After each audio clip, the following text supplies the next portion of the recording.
నామానికి మహిమ కలుగునుగాక. ఈ టీవీ వర్తమానాన్ని చూస్తున్న ప్రియ ప్రేక్షకులందరికీ హృదయపూర్వకమైన ధన్యవాదాలు తెలియజేస్తున్నాను.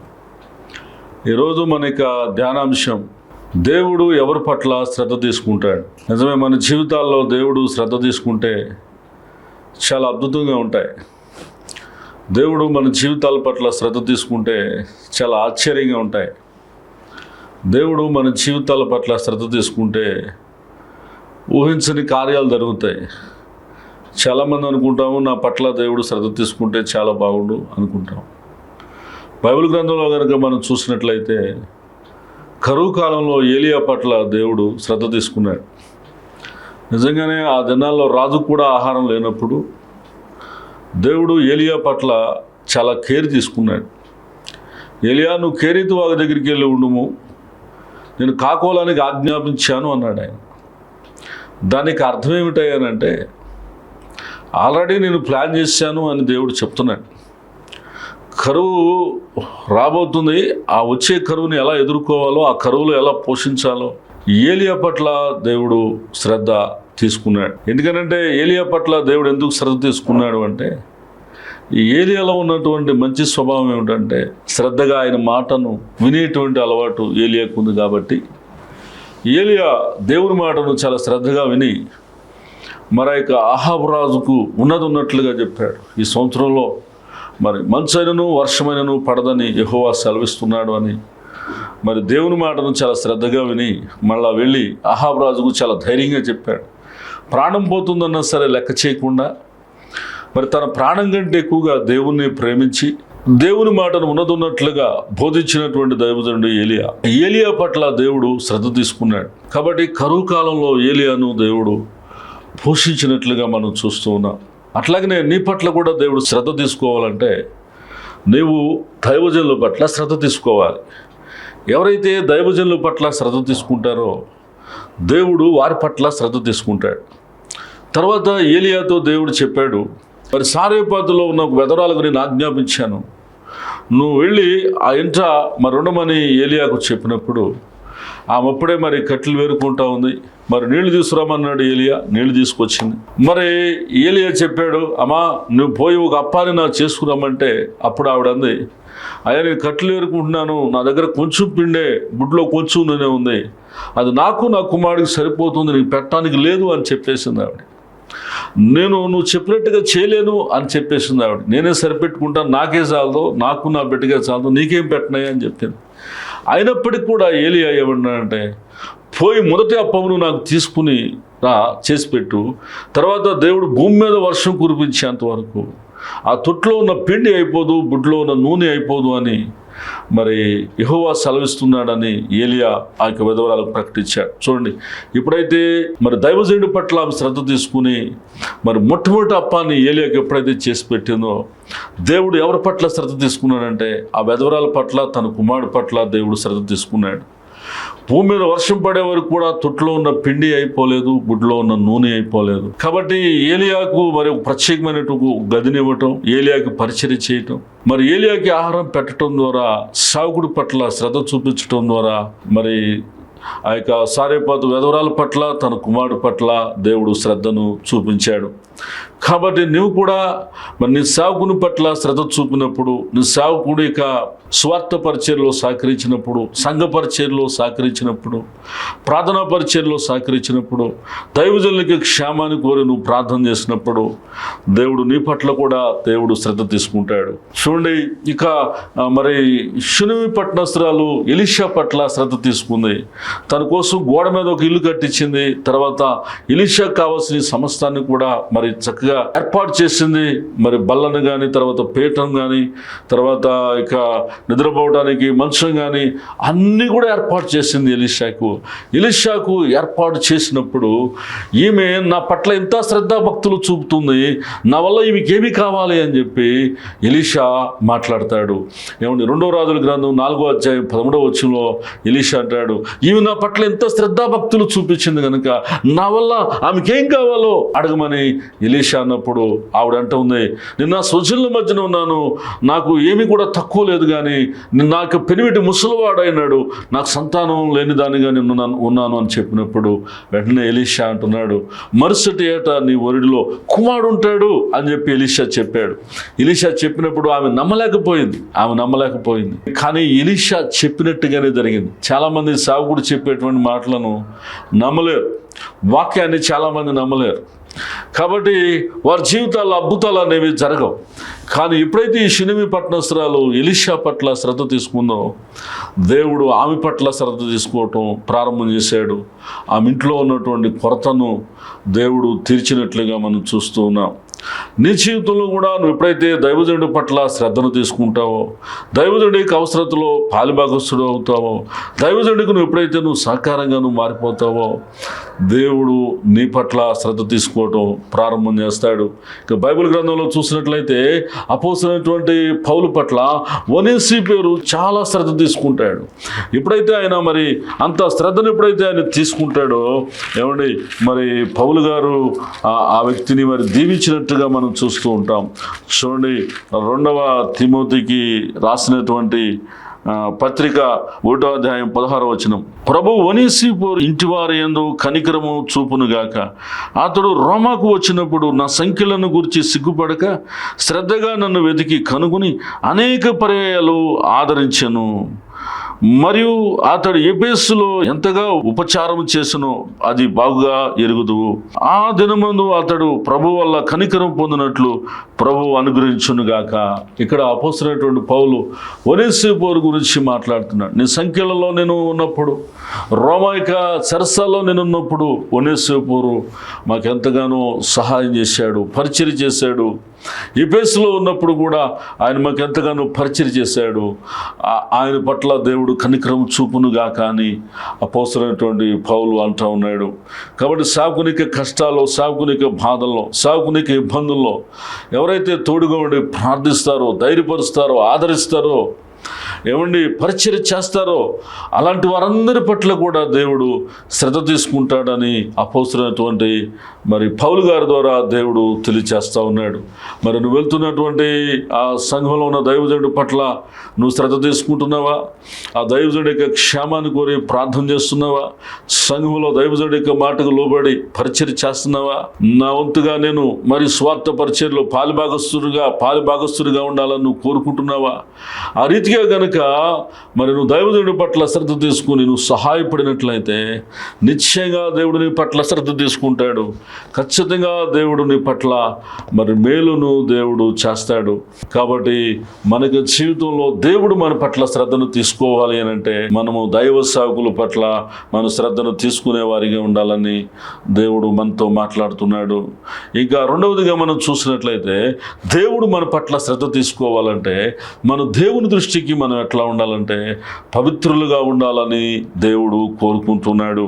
ఎవరైతే దేవుని దృష్టిలో పవిత్రులుగా ఉండటానికి తీర్మానం చేసుకుంటారో వారి పట్ల దేవుడు శ్రద్ధను తీసుకుంటాడు. నేను పాపము చేయకుండా నేను దేవుని కొరకు బ్రతకాలి అని ఎవరైతే తీర్మానం చేసుకుంటారో, నేను పాపము చేయకుండా నేను దేవుని కొరకు నిలబడాలి అని చెప్పి ఎవరైతే కోరుకుంటారో అలాంటి వారి పట్ల దేవుడు శ్రద్ధ తీసుకుంటాడు.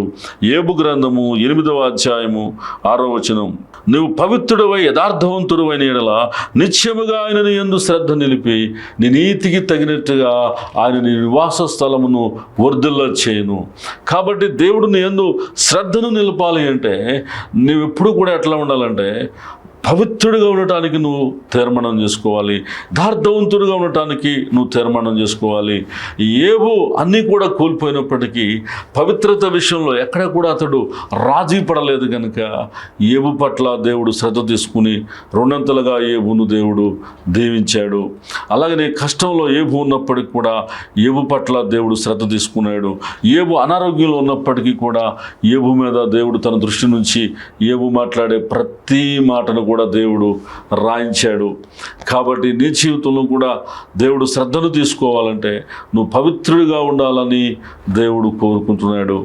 యేసేపు కూడా పవిత్రంగా ఉండటానికి ఇష్టపడ్డాడు కనుక, పాపానికి దూరంగా పారిపోవటానికి ఇష్టపడ్డాడు కనుక యేసేపు పట్ల దేవుడు శ్రద్ధ తీసుకున్నాడు. కాబట్టి నువ్వు కూడా పాపానికి దూరంగా పారిపోవాలని నిశ్చయించుకున్నట్లయితే, నేను బ్రతికిన 4 దినాలు దేవుని కొరకు బ్రతకాలని ఒక ఆశ కలిగి నీవు ఉన్నట్లయితే దేవుడు నీ పట్ల శ్రద్ధ తీసుకుంటాడు. ఖచ్చితంగా కేర్ తీసుకుంటాడు నీ పట్ల. నీకు అవసరాలు తీర్చడంలో దేవుడు చాలా సంతోషపడతాడు. కావలసిన సమస్తాన్ని కూడా దేవుడే నీకు సమకూర్చి పెడతాడు. నీ జీవితంలో నువ్వు చక్కగా పవిత్రుడిగా ఉండటానికి తీర్మానం చేసుకున్నావా? లేదా నేను వాక్యాన్ని చదువుతున్నాను, ప్రార్థన చేస్తున్నాను, ఇక నా ఇష్టం అని చెప్పి నువ్వు జీవిస్తూ ఉన్నట్లయితే మరి నీ జీవితంలో దేవుడు మేలు చేయలేడు. కానీ మరి నీవు పవిత్రుడిగా ఉండటానికి నువ్వు ఎప్పుడైతే నువ్వు తీర్మానం చేసుకుంటావో, నువ్వు పవిత్రత కలిగి నువ్వు ఎప్పుడైతే మరి నడుచుకోవడానికి నువ్వు ఇష్టపడతావో, ఖచ్చితంగా దేవుడు నీ పట్ల శ్రద్ధ తీసుకుని ఆయన నీకు తోడుగా ఉండి ప్రతి విషయంలో కూడా దేవుడు నిన్ను బలపరుస్తాడు. మూడవదిగా మనం చూసినట్లయితే, ఎవరైతే పేదల పట్ల శ్రద్ధ తీసుకుంటారో వారి పట్ల దేవుడు శ్రద్ధ తీసుకుంటాడు. చూడండి, దేవునికి వాక్యంలో నుంచి యోహాను సువార్త 12వ అధ్యాయము. యోధా యేసు ప్రభువుని గురించి మాట్లాడుతూ అంటాడు, అక్కడ ఉన్నటువంటి మరియా యేసు ప్రభు వారి పాదాలకు అత్తరు పూసి ఆయనను ఆరాధిస్తున్నప్పుడు, అయ్యో ఈ అత్తరు ఇక వెలను పేదలకు ఇచ్చిన ఎడల ఎంత మేలో అని ఇస్కారియోతు యోధా మాట్లాడతాడు. ఆయన మరి యోధా పేదల పట్ల శ్రద్ధ కలిగి కాదు, కానీ ఇక ధనాన్ని దొంగిలించాలని యోధా మాటను చెప్పాడు. యోహాను సువార్త 12వ అధ్యాయము 6వ వచనం, వాడిలాగు చెప్పినది పేదల మీద శ్రద్ధ కలిగి కాదు, కానీ వాడు దొంగ అయి ఉండి తన దగ్గర డబ్బు సంచి ఉండినందున అందులో వేయబడినది దొంగిలించు వచ్చాను గనుక అలాగూ చెప్పాను. చూడండి, యూదాకు పేదల మీద శ్రద్ధ ఉండి ఆయన మాట్లాడలేదు. దేవునికి వాక్యంలో రాయబడి ఉంది, పేదలకి ఇచ్చువానికి లేమి కలగదు అని. ఏమండి, కీర్తన గ్రంథం 41వ కీర్తన 1వ వచనం రాయబడి ఉంది, పేదలను కటాక్షించువాడు ధన్యుడు, రోగాశయం మీద దేవుడు అతన్ని స్వస్థపరచునని. కాబట్టి మనకి జీవితంలో ఎప్పుడైతే మనం పేదల పట్ల శ్రద్ధను తీసుకుంటామో, దేవుడు మనకి ఆరోగ్యం పట్ల శ్రద్ధ తీసుకుంటాడు, మనకి చేసే పని పట్ల ఆయన శ్రద్ధ తీసుకుంటాడు, మన కుటుంబం పట్ల ఆయన శ్రద్ధ తీసుకుంటాడు. పేదలను ప్రేమించమని దేవుడే తెలియచేస్తా ఉన్నాడు. కాబట్టి నీ జీవితంలో పేదల కోసం ఏమైనా నువ్వు చేయగలుగుతున్నావా? పేదలకు నువ్వేమైనా సహాయం చేయగలుగుతున్నావా? పేదల పట్ల నువ్వు కేర్ తీసుకోగలుగుతున్నావా? తీసుకోగలిగినట్లయితే దేవుడు ఖచ్చితంగా నీ పట్ల ఆయన శ్రద్ధ తీసుకుంటాడు. దేవుడు నిన్ను పైకి తీసుకొస్తాడు. కాబట్టి మన జీవితాల్లో దేవుడు శ్రద్ధ తీసుకుంటే బాగుండు అని చెప్పి అనుకుంటాం, కానీ మనం ఏ విషయాలు శ్రద్ధ తీసుకోవాలని చెప్పి మనం ఆలోచన చేయము. ఎప్పుడైతే ఆలోచన చేయగలుగుతామో దేవుడు ఆయన మన పట్ల శ్రద్ధ తీసుకుంటాడు. ఎవరైతే దైవజనుల పట్ల శ్రద్ధ తీసుకుంటారో వారి పట్ల దేవుడు శ్రద్ధ తీసుకుంటాడు. ఎవరైతే నీతిగా బ్రతకాలని శ్రద్ధ తీసుకుంటారో దేవుడు వారి పట్ల శ్రద్ధ తీసుకుంటాడు. ఎవరైతే పేదల పట్ల శ్రద్ధ చూపుతూ ఉంటారో వారి పట్ల దేవుడు శ్రద్ధ చూపుతూ ఉంటాడు. మరి నీ జీవితంలో మనం ఎవరి పట్ల నువ్వు శ్రద్ధ చూపుతున్నావు? ఈ లోకంలో ఉన్న మనుషుల పట్ల, ఈ లోక సంబంధమైన కార్యాల పట్ల, ఈ లోక సంబంధమైన ఆశల పట్ల శ్రద్ధ చూపినట్లయితే దేవుడు నీ పట్ల శ్రద్ధను చూపించడు. శ్రద్ధ గలవాడు ఐశ్వర్యవంతుడవుతాడు, శ్రద్ధ గలవాడు ఏలుబడి చేస్తాడు, శ్రద్ధ గలవాడు ఎవరిని పుష్టిగా ఉంటాడు అని. మరి శ్రద్ధ గలవాడు ఏది చేసినా కానీ అది లాభకరమేనని సామెతల గ్రంథంలో శ్రద్ధల గురించి రాయబడింది. కాబట్టి నీ జీవితంలో మరి నువ్వు ఎవరి మీద శ్రద్ధను చూపిస్తున్నావు? దేవుని మీద నువ్వు శ్రద్ధ భక్తులు కలిగి నువ్వు జీవిస్తున్నావా? కాబట్టి దేవుని మీద నీ దృష్టి పెట్టి దేవుని కొరకు బ్రతకాలని శ్రద్ధ చూపిస్తున్నావా? ఎప్పుడైతే నువ్వు దేవుని కార్యాల విషయంలో, సత్క్రియలు చేసేటువంటి విషయంలో నువ్వు శ్రద్ధను తీసుకుంటావో అప్పుడు దేవుడు నీ పట్ల శ్రద్ధను తీసుకుంటాడు. ఈ లోకంలో ఉన్న చాలామంది మనుషులు ఏమండి ఈ లోక సంబంధమైన వాటి మీద ఎక్కువ శ్రద్ధను చూపుతున్నారు, కానీ దేవుని మీద శ్రద్ధను చూపించలేకపోతున్నారు. కాబట్టి నీవు దేవుని మీద శ్రద్ధ చూపించు, దేవుడు అద్భుతంగా నీకు సహాయం చేస్తాడు. నువ్వు దేవుని కార్యాల మీద నువ్వు శ్రద్ధను చూపించు, నీ కార్యాల పట్ల దేవుడు శ్రద్ధను చూపిస్తాడు. ఈ లోకంలో ఉన్నటువంటి మనుషులందరూ కూడా ఈ లోకపరమైన వాటి మీదనే శ్రద్ధను పెడుతున్నారు, కానీ దేవుని మీద వాళ్ళు శ్రద్ధ పెట్టలేకపోతున్నారు. ఇక్కడ మరి యేసుప్రభు వారికి శిష్యులు సముద్రంలో వారు ప్రయాణం చేస్తున్నప్పుడు గాలి తుఫాను వచ్చింది.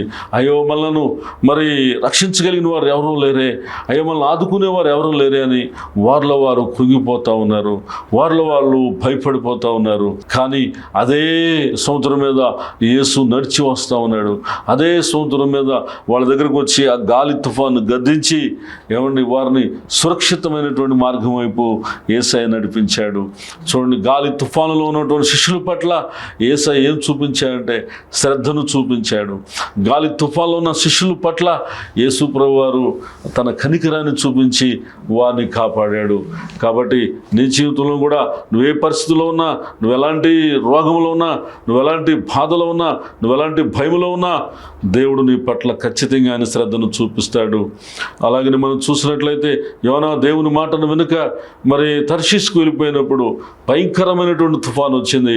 ఆ తుఫాన్లో యోనా ఎక్కడ పడిపోయాడంటే మరి తిమింగలం యొక్క కడుపులోనికి ఆయన వెళ్ళిపోయాడు. తిమింగల యొక్క కడుపులో యోనా యొక్క ప్రాణము భద్రముగా ఉండేటట్లుగా దేవుడు యోనా పట్ల శ్రద్ధ తీసుకున్నాడు. 3 దినాలు యోనా ఉపవాసం ఉండటమే కాదు కానీ తిమింగలం కూడా ఉపవాసం ఉండగలిగేటట్లుగా దేవుడు చేశాడు. యోనా ఆ యొక్క చేప కడుపులో ఉన్నప్పటికీ కూడా భద్రముగా ఉండేటట్టుగా దేవుడే కాపాడాడు. కాబట్టి నీ జీవితంలో కూడా నువ్వు ఎలాంటి శోధనలో, కష్టంలో, బాధలో, ఇబ్బందిలో ఉన్నప్పటికీ కూడా దేవుడు నిన్ను కాపాడుకోవాలని దేవుడు కోరుకుంటా ఉన్నాడు. దేవుడు నీ పట్ల శ్రద్ధను తీసుకుని నిన్ను సరైనటువంటి త్రోవలో ఆయన నడిపించాలని చెప్పి మరి దేవుడు ఆశపడుతున్నాడు. కాబట్టి మరి నీ జీవితంలో దేవుడు ఈ విషయంలో శ్రద్ధ తీసుకుంటున్నాడని ఏమైనా నువ్వు గ్రహించగలుగుతున్నావా? నీ జీవితంలో ఈ విషయాల్లో దేవుడు పట్టించుకుంటున్నాడని ఏమైనా నువ్వు ఆలోచన చేయగలుగుతున్నావా? ఇజ్రాయేల్ ప్రజల పట్ల ఆయన చాలా శ్రద్ధ తీసుకున్నాడు. కానీ ఇజ్రాయేల్ ప్రజలు దేవుని మీద శ్రద్ధ తీసుకోలేదు. వారికి ఆహారం విషయంలో దేవుడు శ్రద్ధ తీసుకున్నాడు, వారికి వస్త్రాల విషయంలో దేవుడు శ్రద్ధ తీసుకున్నాడు, వాళ్ళు తాగే నీటి విషయంలో దేవుడు శ్రద్ధ తీసుకున్నాడు, వారి ప్రయాణ విషయంలో దేవుడు శ్రద్ధ తీసుకున్నాడు. కానీ వారిలో ఏమి లేకుండా పోయిందంటే కృతజ్ఞతా భావం లేకుండా పోయింది, దేవుని స్తుతించేటువంటి మనస్సు లేకుండా పోయింది. కనుక వారందరూ కూడా అరణ్యంలో నశించిపోయినట్లుగా మనం చూస్తూ ఉన్నాం. కాబట్టి మనకు కూడా అనుదిన ఆహారం ఇచ్చేటువంటి విషయంలో, మన పని పాటల విషయంలో, మన ఉద్యోగాల విషయంలో, మన ఆరోగ్య విషయంలో కూడా దేవుడు ఎంతగానో శ్రద్ధ తీసుకుని కాపాడుతున్నాడు అనేటువంటి విషయాన్ని మనం మర్చిపోకూడదు. మనం ఎప్పుడు కూడా ఎల్లప్పుడూ దేవునికి మనం కృతజ్ఞత కలిగి మనం దేవునికి చిత్తమును చేసేటువంటి వారిగా ఉండి మనం దేవునికి అనుకూలంగా కనుక మనం నడుచుకున్నట్లయితే దేవుడు ఖచ్చితంగా మనల్ని బలపరుస్తాడు. ఆయన సరైనటువంటి త్రోవలో మనల్ని నడిపిస్తాడు. ఆయన మన పట్ల కనికరం చూపుతాడు. ఆయన ప్రతి శోధన నుంచి కూడా ఆయన మనల్ని తప్పిస్తాడు. ఆయన మన పట్ల శ్రద్ధను తీసుకుని తగిన కాల సమయంలో ఆయన మనల్ని హెచ్చిస్తాడు. ప్రియమైనటువంటి దేవుని బిడ్డ, ఈ మాటలు వింటున్నటువంటి బిడ్డ, నీ జీవితంలో దేవుడు శ్రద్ధ తీసుకోవాలని కోరుకుంటున్నావా? దేవుని మీద నీ మనసు పెట్టి దేవుని వెతకాలని ఆశపడుతున్నావా? శ్రద్ధగా ఆయన వెతకాలని ఆశపడుతున్నావా? శ్రద్ధగా ఆయన వాక్యాన్ని ధ్యానించాలని ఆశపడుతున్నావా? శ్రద్ధగా ఆయన సన్నిధిలో ప్రార్థించాలని నువ్వు ఆశపడుతున్నావా? ఆ రీతిగా కనుక నువ్వు చేయగలిగినట్లయితే దేవుడు ఖచ్చితంగా నీ పట్ల శ్రద్ధ తీసుకుంటాడు. ఖచ్చితంగా దేవుడు నిన్ను పైకి తీసుకొస్తాడు. ఖచ్చితంగా దేవుడు నిన్ను ఆశీర్వదిస్తాడు. ఖచ్చితంగా దేవుడు నీ పట్ల మేలు చేస్తాడు. ఈ రోజున చాలామంది ఏమనుకుంటున్నారంటే దేవుడు నా పట్ల శ్రద్ధ తీసుకుంటే బాగుండు అనుకుంటున్నారు. కానీ వీళ్ళు మట్టుకు దేవుని మీద శ్రద్ధ తీసుకోవట్లేదు. వీళ్ళు మట్టుకు దేవుని కార్యాల మీద శ్రద్ధ తీసుకోవట్లేదు. స్వార్థను ప్రకటించే విషయంలో శ్రద్ధ తీసుకోవట్లేదు. పరిశుద్ధంగా బ్రతికే విషయంలో శ్రద్ధ తీసుకోవట్లేదు. సేవకుల విషయంలో, పేదల విషయంలో శ్రద్ధ తీసుకోవట్లేదు. నీవు ఈ మాటలు వింటున్న నీ జీవితంలో నీవు కూడా ఎప్పుడైతే నువ్వు తిరిగి మరి దేవుని మీద నువ్వు శ్రద్ధ తీసుకుంటావో, పేదల మీద నువ్వు శ్రద్ధ తీసుకుంటావో, ఎప్పుడైతే నీవు నీ జీవితంలో విలువైన వాటి మీద నువ్వు శ్రద్ధ తీసుకుంటావో, దేవుడు నిన్ను ఆశీర్వదించడం ప్రారంభం చేస్తాడు. దేవుడు నిన్ను ఉన్నతమైనటువంటి స్థితిలోనికి నడిపిస్తాడు. అద్భుతంగా దీవెనకరమైనటువంటి వ్యక్తిగా దేవుడు నిన్ను మార్చేస్తాడు. కాబట్టి ఈ మాటలు వింటున్నటువంటి నీ జీవితంలో ఇంకా నువ్వు మార్పు లేకుండా నీవు ఉన్నాయేమో, ఒకవేళ నామకార్థమైనటువంటి క్రైస్తవుడిగా ఉన్నాయేమో, ఒకవేళ ఆచారమైనటువంటి భక్తిని నువ్వు చేస్తున్నాయేమో, ఇప్పటి నుంచైనా ఒక మంచి భక్తి చేయడానికి, ఓ శ్రద్ధ కలిగి మనసు ఆయన మీద పెట్టి భక్తి చేయడానికి తీర్మానం చేసుకో. దేవుడు నా పట్ల శ్రద్ధ తీసుకోవాలన్నట్టుగా నువ్వు దేవుని సన్నిధిలో మొరపెట్టి చూడు, దేవుని సన్నిధిలో ప్రార్థించి చూడు, ఆయన సన్నిధిలో సమయాన్ని హెచ్చించి చూడు. ఆయన నీ పట్ల అద్భుతమైనటువంటి కార్యాన్ని దేవుడు నీ పట్ల చేస్తాడు. ఊహించినటువంటి మేలులతో దేవుడు నిన్ను నింపుతాడు. నీ జీవితంలో గొప్ప ఆశ్చర్యమైనటువంటి కార్యాలను దేవుడు జరిగిస్తాడు. అంత మాత్రమే కాదు, నిన్ను దేవుడు ఆశీర్వాదకరంగా దేవుడు చేయబోతున్నాడు. నువ్వు దేవుని కార్యాలయందు శ్రద్ధ కలిగి ఉండటానికి తీర్మానం చేసుకో. నువ్వు దేవుని సంధిలో ప్రార్థించడం యందు శ్రద్ధ కలిగి ఉండటానికి నువ్వు తీర్మానం చేసుకో. నువ్వు దేవుని సంధికి వచ్చుట విషయంలో శ్రద్ధ కలిగి నువ్వు ఉండటానికి నువ్వు తీర్మానం చేసుకో. దేవుడు నీ జీవితంలో అద్భుతమైనటువంటి మేలు చేస్తాడు, అద్భుతమైనటువంటి సహాయం చేస్తాడు. దేవుడు మీ పట్ల, మీ కుటుంబాల పట్ల దేవుడు శ్రద్ధ తీసుకుని అద్భుతమైనటువంటి కృపను చూపించునుగాక. దేవుడు పట్ల శ్రద్ధ తీసుకున్నటువంటి ప్రతి ఒక్కరి పట్ల దేవుడు గొప్ప మేలు చేయనుగాక. నాతో పాటు ప్రార్థనలు ఏకీవించండి. మీకోసం నేను ప్రార్థన చేస్తాను. ప్రేమ కలిగినటువంటి మా తండ్రి, నీకు వందనాలు, స్తుతులు, స్తోత్రాలు చెల్లిస్తున్నాను నాయన. అయ్యా, మరి ఎంతమంది బిడ్డలైతే నా ప్రభా, అయ్యా నీ వాక్యం పట్ల, నీ సాకుల పట్ల, దేవా పేదల పట్ల నేను శ్రద్ధను తీసుకుంటున్నారో వారందరి పట్ల మీరే శ్రద్ధ తీసుకుని నా తండ్రి వారికి నూతనమైన భవిష్యత్తునిచ్చి వారి జీవితాల్లో నూతనమైన ఆశీర్వాదాన్ని దయచేయమని ప్రార్థన చేస్తున్నానయ్యా. నా ప్రభా, నేను విత్తబడినటువంటి వాక్యం బిడ్డలందరి హృదయాల్లో ఫలించే భాగ్యాన్ని దయచేయమని, వారిలో నిజమైన మార్పు, నిజమైన జీవం, ఆనందాన్ని మీరు కలగచేయమని నా ప్రభా, నా తండ్రి ఈ మాటలు ఉన్న బిడ్డలందరి జీవితాల్లో కూడా మేలుతో తృప్తిపరచమని యేసు శక్తి గల నామమున మిక్కిలి వినయముతో ప్రార్థన చేయుచున్నాము తండ్రి. ఆమేన్.